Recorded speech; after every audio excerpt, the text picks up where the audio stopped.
All right, I think we're here. Hello, everybody. Welcome. It is 4 p.m. ish, 4:01 on Tuesday, the 10th of March, 2020. Apologize for my worldly baseball cap. It is Brennan Vineyards, and so we do pick and harvest the grapes and maintain the vines for one of the main vineyards that provides the grapes to. Hello, Julianne. And so I don't feel bad wearing it, but I normally don't wear baseball caps. My hair, it's a fright. I just don't know what I'm going to do with it. Yes, thank goodness for the cigar. Some things have to stay the same. I think it's going out though. Hello, Chris Awalt. Welcome.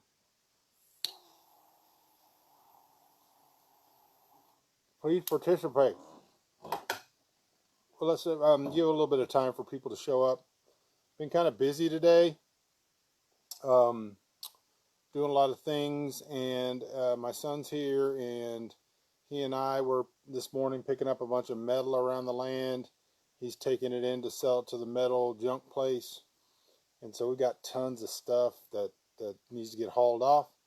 And so we were picking up some of that this morning, and then he went. He had a job interview, then came back, and Danielle and I had to go to town because some wild pigs had been rooting around and tearing up the land up near the front road, and had a big wallow dug out and all these holes. And so, hello, Pat.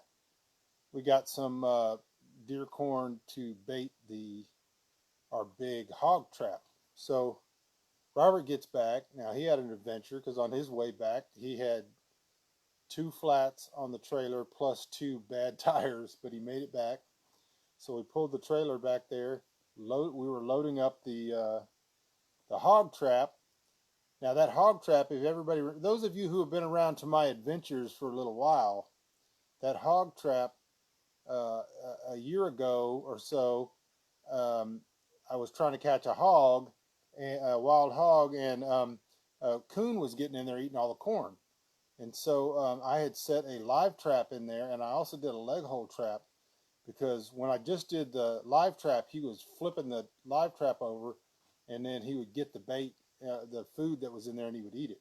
And he was way too smart. So then I put a leg hold trap in there, like a bear trap, but smaller.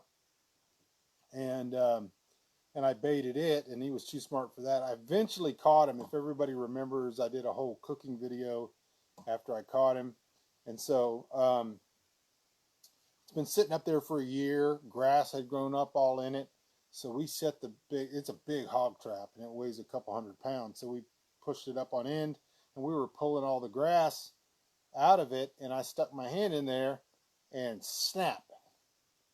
And so I looked at Robert, and Robert looked at me, and I said, it was set. And he said, what? And I said, the live trap was set.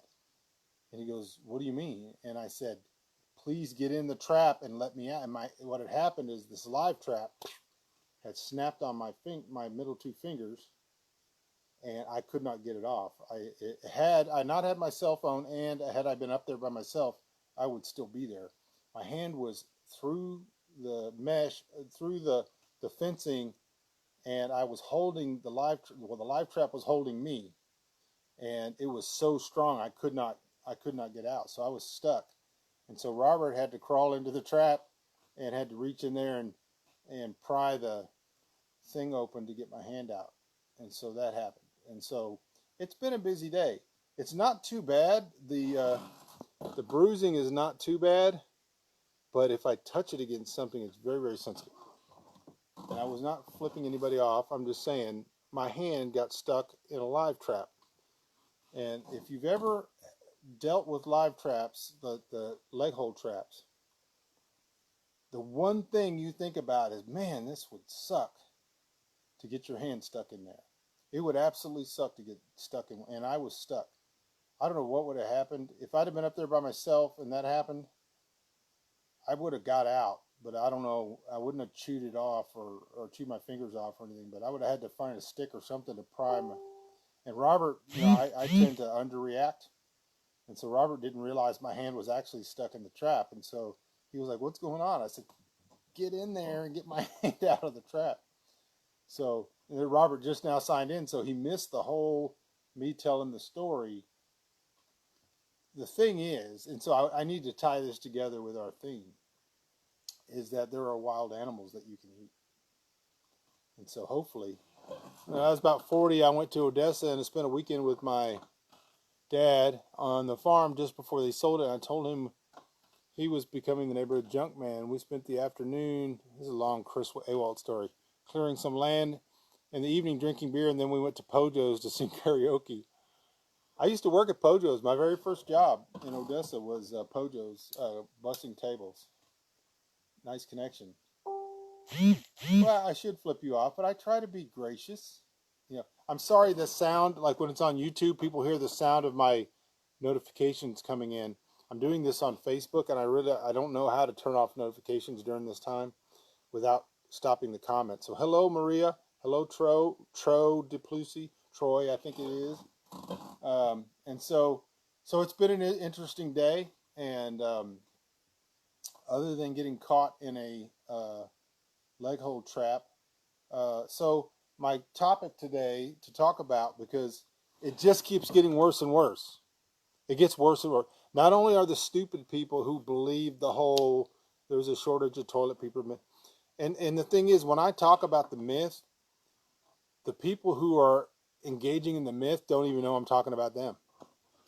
They think I'm talking about the people who are actually buying toilet paper, and I'm not, because I don't care. I just think they should be left alone if that's what. Tro, I thought it was Troy. Maybe my brain filled in Troy. Anyways, the people think I'm talking about them, but I'm talking about the people who think that there's actually people that are going and buying up all this toilet paper and there's a shortage. And they use anecdotal evidence, just like they did for the Black Santa myth, and they know somebody, or somebody went to Costco and there wasn't any, or there was, out of 570 things on Amazon where you can buy toilet paper in bulk, there was one product they went to and it wasn't there. So they're all like, "Oh, these people are buying up all the toilet paper," which isn't even close to true. And the person that went to Costco, and I've talked about this the last couple of days, I don't want to get into it again, but the guy who went to Costco and they were out of toilet paper, drove by 6 stores full of toilet paper. There's actually a office supply cleaning paper products like Dunder Mifflin in every town that sells bulk toilet paper, and they got all the toilet paper. It's the stupidest thing. It is so stupid. And so now they tamped that down a little bit, and now they're like, "Oh my gosh, we're out of hand sanitizer." Well, I wish we were out of hand sanitizer, because people shouldn't be using it. It causes dementia. If you use it all the time, it's dangerous. It'll wreck your liver.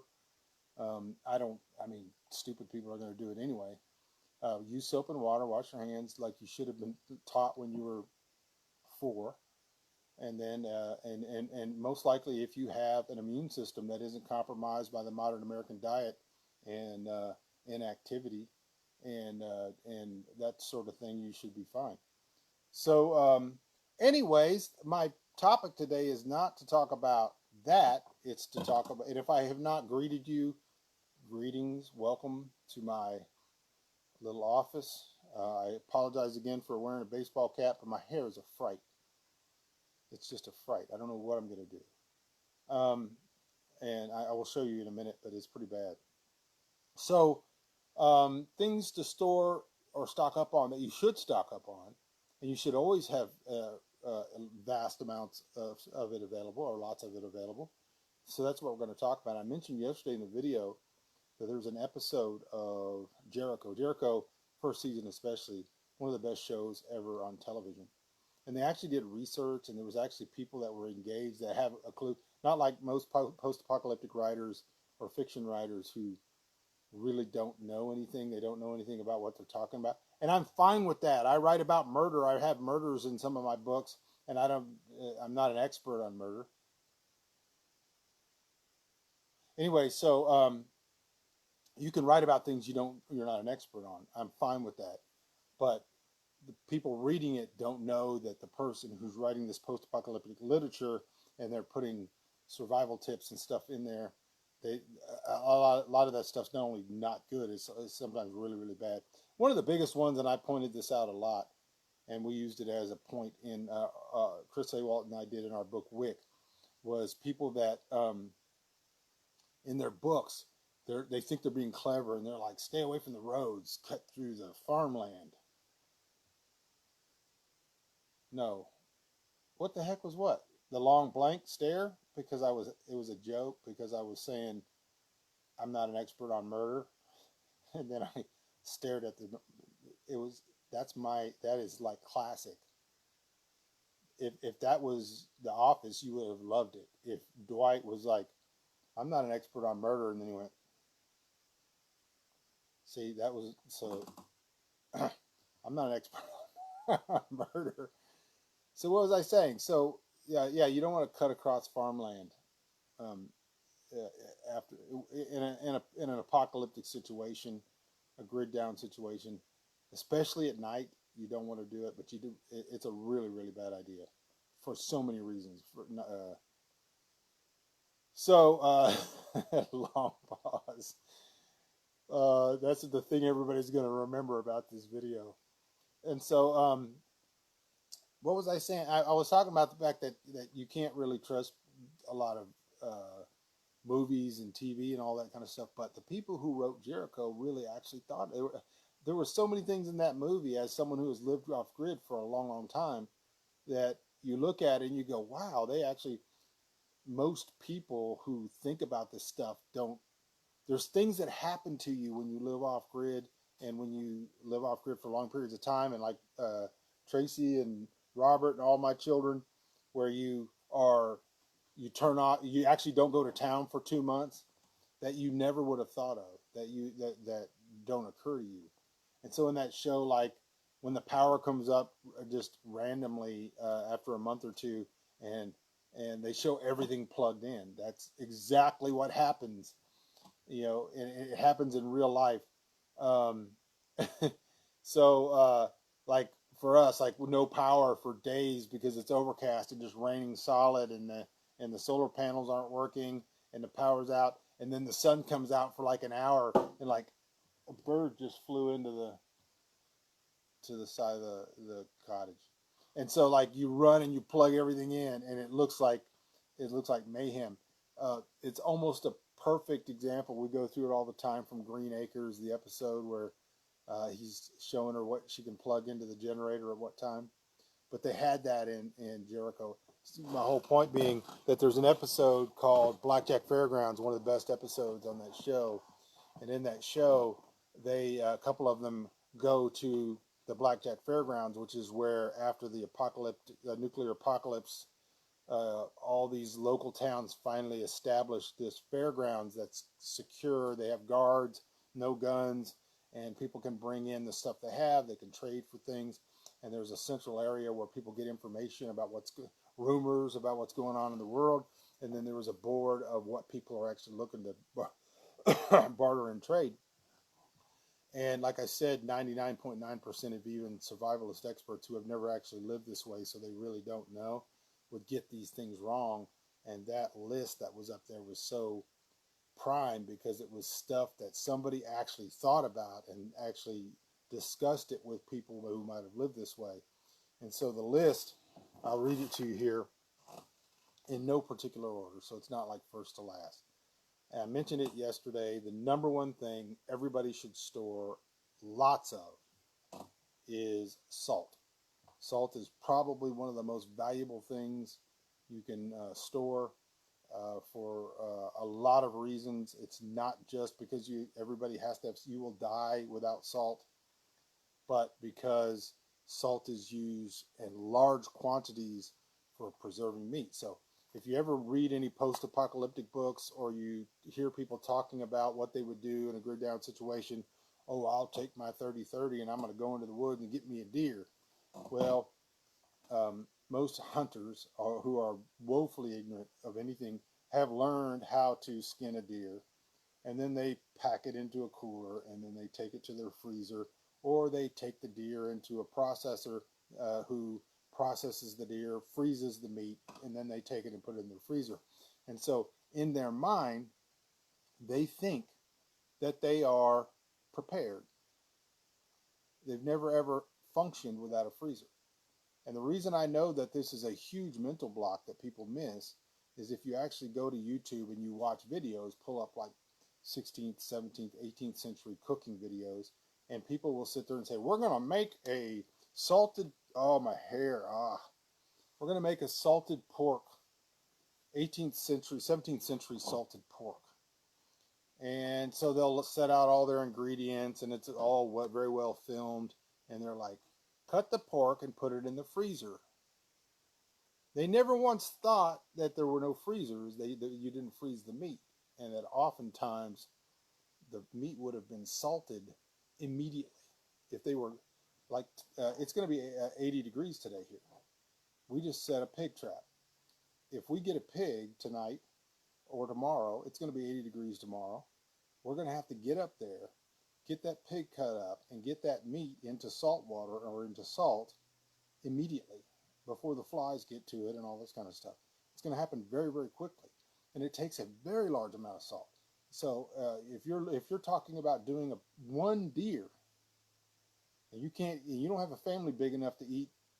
So we got a deer the year before last, and we're still eating on it. It was 250 pounds of meat. That takes a lot of salt. If you don't have a 5-gallon bucket of salt, you can't even do one deer. So I'm talking about large quantities of salt. If you think you're going to get rabbits, you think you're going to trap animals, you think you're going to be able to barter for a pig or whatever, but you don't have the ability, you're not going to have freezers. Why did the screen just completely, I don't know if everybody's seen that by me, but it just kind of whited out. Anyways, you're going to have a lot of salt. Salt is a great barter item. You should get, I'm not talking about getting salt in 1 pound bags. I'm talking about getting large quantities. What is going on with this? It's getting tricked out. I'm talking about, 50-pound bags of salt, like several of them. You need a lot of salt. Salt is one of the number one things. It's the number one barter item. Forget toilet paper. Forget hand sanitizer anyway. Get salt. And if you have salt, you can get anything else because no one else is going to have salt. So that's the way that works. All right, so the second item was diesel. I don't have anything that runs on diesel right now. I might eventually. I don't have a tractor. I don't have a truck. I would have diesel, stores for long periods of time, and you can barter and trade with it. And if you have something that runs on diesel, the reason that diesel showed up in the Jericho TV show was it was farm country, and a lot of farmers not only have tractors, but they have generators that run on diesel. And so having diesel in farm country would be tremendously valuable. Most people can't store fuel, so I'm not saying everybody should go out and buy diesel. Go out and buy salt. You can get diesel. If you have enough salt, you can get, and things are actually happen to where there's a long-term quarantine or whatever, then you can work things out. Salt is one of the best things you can have. Iodine. I have not planned any of this. I have not put any items within reach. And so I'm just, as I say things, I'm going to reach around here and iodine. Iodine is a fantastic thing to have, not only for medical reasons, for cleansing a wound. It's also good if for some reason there was a nuclear event. You can drink, please look this up. Don't just go by what I say. You can drink certain amounts of this, flood your glands, and stop you from absorbing any of the nuclear fallout. But it's good for a lot of things. But it's the best thing it's for is for medical reasons to cleanse things and all that kind of thing. There's also tests that you can do on if you're making alcohol and other kind of stuff that require iodine. All right, next item. Now this is one you can't get, and I'm not telling anybody to go get it. It was on the Jericho list. It would be great to have, but it will lead into another conversation. Morphine or some form of painkillers. I would, since you probably can't get morphine, you can't get it legally, I would put a line through that and put alcohol that is drinkable. High tests, if you can get some moonshine, not for you to sit around and sip, but to have it in case you need to do surgery, in case you need to sterilize a wound, all different things you can do with alcohol, sterilize instruments, and the highest alcohol level you can get, have some of that stored. Cotton candy is not on my top 3. I'm sorry. I really thought about it. It's just, it's too bulky. Opium poppies, yeah, it'd be great if you had it. Anyways, I'm not telling people to buy morphine. I'm just saying.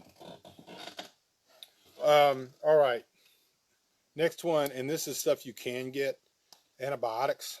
I'm not a doctor. I'm not telling anybody what to do. We have in the past gotten antibiotics. In farm country, you can get them at a vet shop. You can get them at Tractor Supply. You can order them from a online pet and animal dispensary.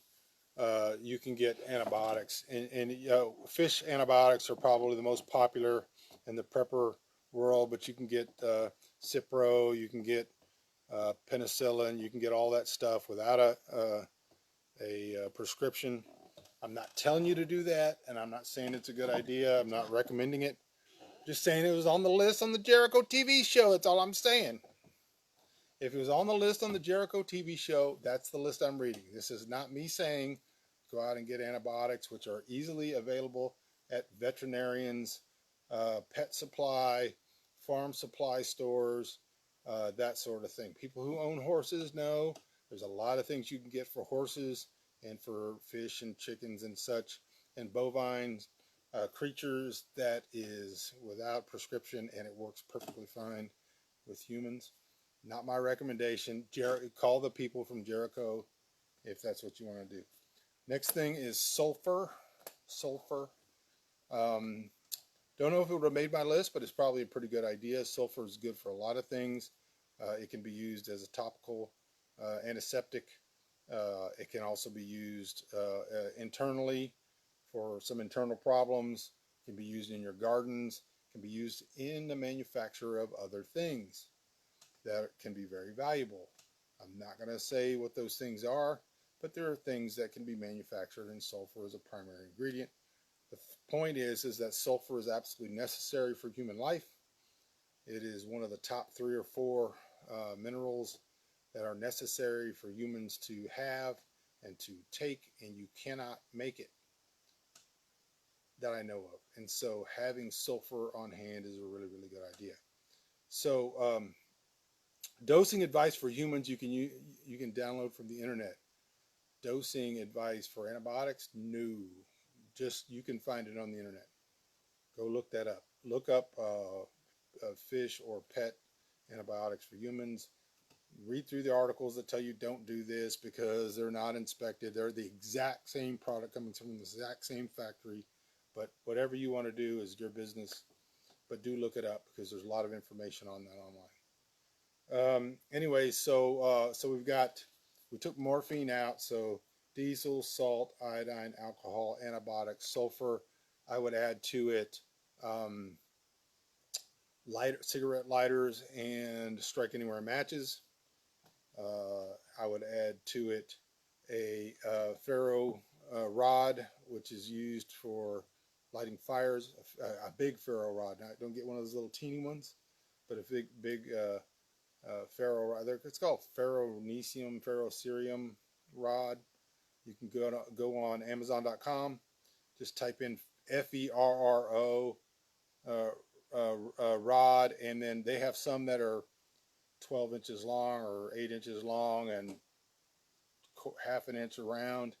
And basically it's a big metal rod, and you can scrape a piece of iron on it and it creates a very good spark. You can scrape it and get some little debris, and then it'll light and it'll burn. It's great for starting fires when it's wet. It's great for starting fires when you don't have matches. It's great for starting fires in a lot of different if you are going to be cooking outside. It's obviously, and you notice I have not mentioned food, I have not mentioned water, I've not mentioned toilet paper or any of that stuff, because these are the things that you have. If you have, you can get other things. And I'm not mentioning I have not mentioned ammunition and bullets and all that kind of stuff. I'm going to tell you, maybe in this episode or another episode, I'm going to talk to you about how to talk to somebody like the conversation we're having and determine some things psychologically about their mental health that will help you understand whether you even want to be around this person if things go bad. And so, for example, if someone says, "Well, if we have bullets, we can go out and get whatever we want," you don't want to be. You not only do you not want to be around that person, but you probably, and I got to be real careful. That person will not be around me for very long. Ketamine is not on this list. I don't even know what ketamine is. Maybe there's another word for it. Maybe I'm missing a bunch of comments too, because I don't know. Used horse tranquilizers for years while I was working my way. Yeah. All right. So, hello everybody. If you're just tuning in, we have gone through a list, and we have been talking about things that you should store instead of toilet paper and hand sanitizer. Go back through the list real quickly. Diesel, salt, and these are not in any particular order. Salt, I would put salt at number one. Iodine, alcohol, antibiotics, sulfur, a ferrocerium rod. I would also consider something like, a tranquilizer, I guess. I don't know nothing about no drugs. Anyway, so this is going to be one of the best shows ever. I do recommend, if it fits within your worldview, that you get ammunition. Ammunition is, and I mentioned this on yesterday's program, is not just good for its intended purpose, but it's also good as a great barter and trade item. You have to think that you cannot store everything. I'm not a big storage person. I'm more of a big knowledge person. Know how to do things. And here's the thing, and I want to put this on the list right under or right above ammunition: books. Books are one of the most valuable things you can have. Now, when we started off grid, we started our farm life, the internet existed, but there wasn't anything on it. There was certainly anything about what we're talking about. And the book that we got was called The Encyclopedia of Country Living. And that book was the only book we had, and it was the only book we used.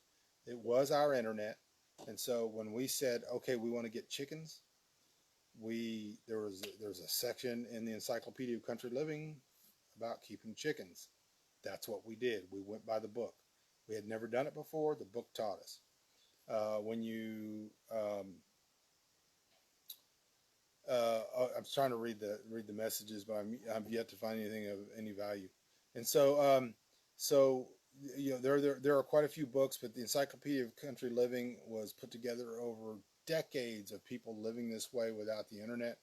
And so having books is something that will allow you to grow and learn while you're under stress and while you're in this situation, because there are books on butchering, there are videos, DVDs on butchering, that you can get, and you can watch them. You may not be an expert, it may take you a lot of time, but at least you can do it. There are books, I would get this book for sure. Surviving Off Grid by Michael Bunker. This I would read right now. I'm just saying, read it, because there's a lot of stuff in here on how to think, and thinking is much better than the ability to think about things saves you so much trouble down the road. And so having a good set of books, I could get up there, and I've got a whole library up here of books on things like tools, making hand tools out of just what's available. Things like I said, butchering, charcuterie, preserving food, um, food fermentation, those type of things. The next thing I would put, like I said, I haven't gotten to food or anything else like that, but I would put some meat stores, or something like a pressure cooker or pressure canner. Canning, and if you get a pressure canner, you got to get a bunch of cans. This is not necessary if you have salt. It's just extra. It's bonus, and it's something that's really, really good to have. And so I would have either a large, and you can put up a lot of meat if it's dried, cured meat. So something like I showed this yesterday. This is actually still sitting here, and it's been. I could leave this here for months and months, and then knife. You can. This has probably been here a couple of months, and so 1 ounce. I'll have to count the calories for my diet. Um, it's got fat, protein, calories. It doesn't have to be stored. It doesn't have to be refrigerated. Desert Island books. You talking about not survival books? Yeah, I would have probably of course the Bible, and then I would probably have Sun Also Rises. I need a big book. What's a big book that I would have? War and Peace. That would take me I mean, I've read War and Peace 3 times, but I could have that book forever. I'm not going to eat this whole thing. Nighthawks at the Mission, of course. Everybody should have that book. 800 pounds of vinyl and wire and wind-up phonograph. Good. What you want to do is open up a speakeasy. I'm not going to eat this whole thing right now because my mouth will be full and I shouldn't be talking. My mom will watch this. Nighthawks at the Mission. I said Nighthawks at the Mission. People ought to get it. Heinlein, yeah. I would definitely get War and Peace, Anna Karenina, the short stories of Turgenev, and I don't know who else. I'm trying to look around here. Like I said yesterday, I would rather know things than have things. And the things I know are way much more valuable. Nobody should kill me. If things come down, you should capture me and hold me hostage and feed me things, delicious things. And then I could tell you, here's the hardcover of this book. I would get that book for sure. I'm looking around. Vinegar. You know, of course, you can make vinegar if you plant Gogol for sure. Definitely want some Gogol books. But vinegar would be a good thing, but you don't have to have vinegar if you have apple trees or fruit trees. You can make vinegar. I said I wasn't going to eat this whole thing, and I just stuck it in my mouth. I apologize for eating in front of y'all. It's 1 ounce. I ate 1 ounce. So what have I missed? Y'all can throw some things out. Iodine. This is a good one. Have a lot of this. It's really cheap. Lighter fluid. It doesn't have to be Zippo. Zippo is more expensive. But this is not only good for starting fires, but if you have a Zippo, Roncinol is cheaper. So Zippo, Roncinol. My actual office is a preparedness wonderland. Butane for a lighter. This is a little dusty. I'll dust it off. That's what I'm going to do now for the rest of this video, is just show you preparedness items that you should have. Matches. Books of matches. This is something you definitely should have. Probably one of the best preparedness books that I've read. And with real practical preparedness, not what I mean by practical preparedness is people that have actually thought about the situations and the scenarios. Wick by Michael Bunker in big letters, and then down here with Chris Abel. He put all the poetic parts in. But in this book, it'll take you the whole apocalypse to read it, because it's not only 700 pages, but it's the print, the type is tiny. But this is probably one of the best actual practical survival books that I've read. Maybe I'm being self-aggrandizing. Dried yeast is great, but see, yeast is something you can make so easy. When they first started making beer, um, they just used bread. So there's a whole, and I think I did a video on this, but I would need to do a video on it. There's a whole cycle of turning bread into yeast into beer, taking the floating yeast off of the beer, using that to make your bread.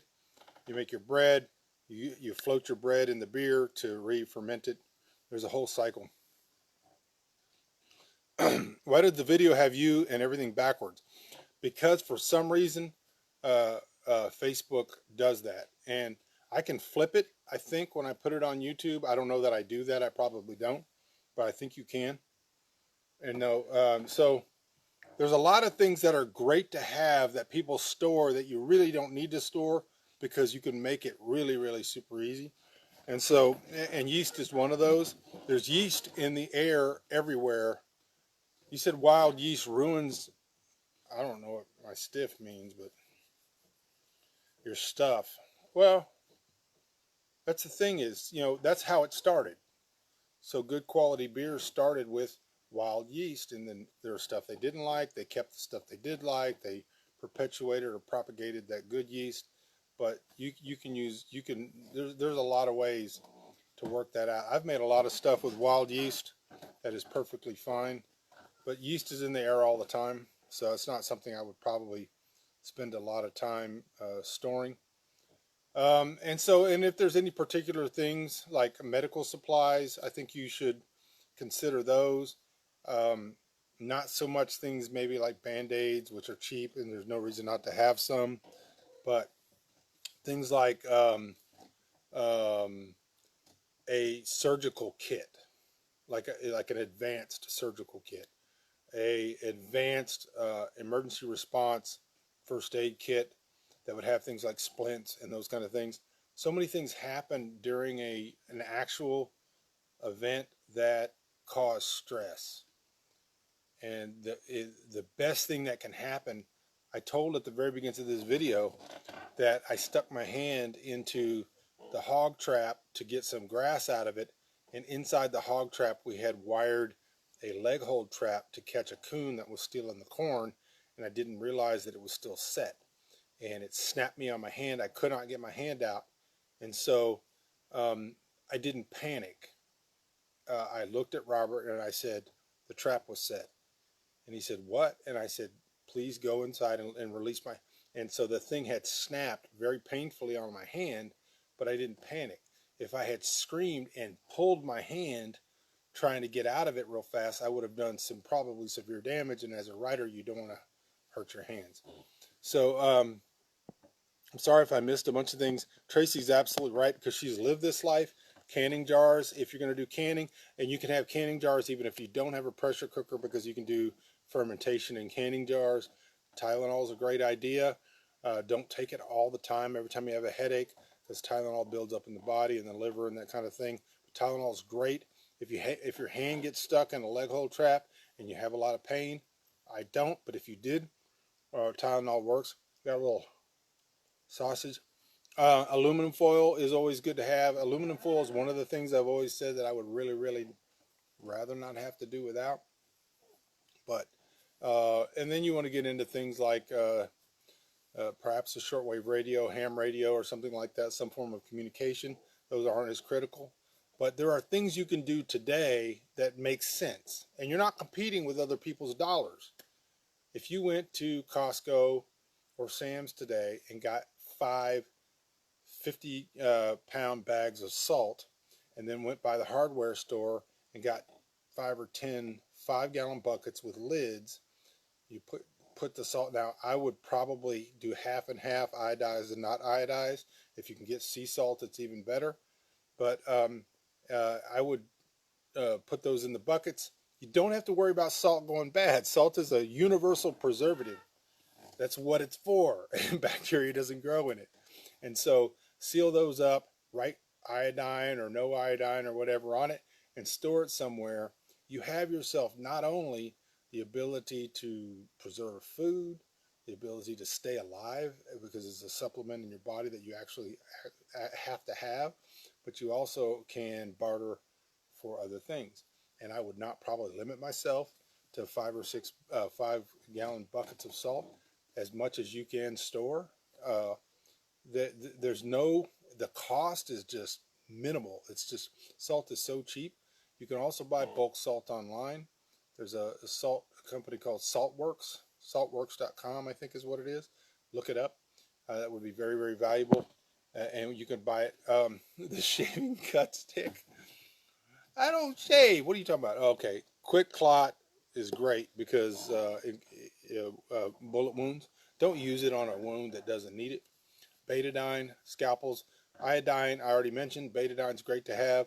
Surgery kit I already mentioned, which would have scalpels. Certainly a great thing. So having a hillbilly on hand is awesome.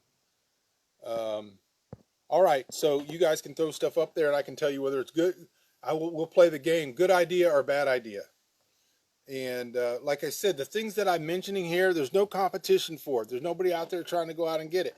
You don't need to buy a bunch of toilet paper. If that makes you happy and it's your money, buy what you want if it makes you feel better. But then start thinking about more practical things that you could do. The best thing you can do is not panic, not think that, having a good immune system and being able to think through problems and have good solutions is also very, very valuable. But don't go out and buy a bunch of hand sanitizer. It's completely freaking useless other than to damage your body. If you're going to do surgery, use some hand sanitizer if you don't have a lot of soap and water. There's no problem having it on hand, but hand sanitizer is so devastating to your system. And if you do it for long enough and you keep doing it, and especially in a situation like this where people are doing it 20 times a day, you're going to get dementia or you're going to get some liver failure, and they're not even talking about that because they don't care as long as they're selling it. All right, hope you guys can come up with some things. We'll play good idea or bad idea. Surgical sponge that stops bleeding in a large serious wound. Yes, that is the quick clot. Quick clot is great to have. I just hope people don't use them when they don't need them. You need to really, it has to be a very serious life-threatening wound to use quick clot. And taking a first aid class would be great. Stocking Grey Poupon. I feel like if that is the thing about Grey Poupon and many mustards is that they don't go bad at room temperature. They don't need to be stored in your refrigerator. Good mustard, the better the mustard, the less it has to. If you actually look on it and it says oil and mustard, it's not going to go bad. It's not designed. That's what mustard was a preserved product. And mustard is actually a good thing to have because you can flavor a lot of things with it. It doesn't go bad. If that makes you happy, absolutely. Spices are the spice of life. Spices are great to have because you might be eating a lot of bland foods. You might be eating a lot of foods that either are quick to hand or you're using long-term storage foods. But I can tell you this, if you get a coon like we did in the trap that I got my hand caught in, or if you catch a Michael Bunker in your trap and he's just sitting there with his hand in the trap, you're going to want to spice that meat up. That meat could be a little bit plain, a little bit rough if you have to eat it just like that. And so, I don't know how long this thing's been going on. I'll give you a couple of minutes if you want to throw some stuff up. And I know people are out there this is going to be on YouTube, and they're going to be screaming out, "He didn't even mention water purification." Yes, water purification. I'm assuming that the basics of life are things that you're considering. And I probably have some form. Give me 5 seconds just so we can prove the point. not only do we have Berkeys. I have a video out there somewhere on YouTube of me making a water purifying device with just stuff that we got off the land. Let me see what we got here. I'm sure I got something here. I'm not going to spend a lot of time looking for it, but yeah, over here somewhere there's a water straw or something like that, but I don't need to have a water. The reason I didn't mention a water purification device because I can make one, and if you have can make charcoal, which I know how to make, and you have sand, you have some gravel, you have some hay or whatever, you can make a perfectly good Berkey like water purification device. If you can boil water, all of that's great. That doesn't mean don't have one. I've got one here somewhere. I just don't want to spend a lot of your time looking for it. So, all right, 2 books you need to get. Wick, the Omnibus Edition by Michael Bunker and Chris Awalt. Surviving Off-Grid. The word off is twice on purpose because it's not just surviving off-grid. You could have Bill Gates lives off-grid. This is surviving without an alternative grid, which means, and it's not a how-to book. This is a how-to-think book.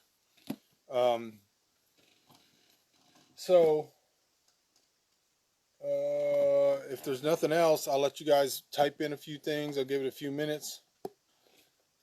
And if you don't, whatever. When it comes, we could do a thing on, maybe we'll do a show on light and heat, water, food preservation or whatever. We'll see how this does. Here's what I wanted to tell you, and I should have told you this early on. If you would, please go to my YouTube channel, youtube.com/bunkdad, BUNKDAD. If you're watching this on YouTube, please follow or subscribe and then like this video and watch the whole thing. There's 3 things that have to happen really so that I can get monetized on there. You have to subscribe, like the video, 4 things: comment and watch. So watch hours.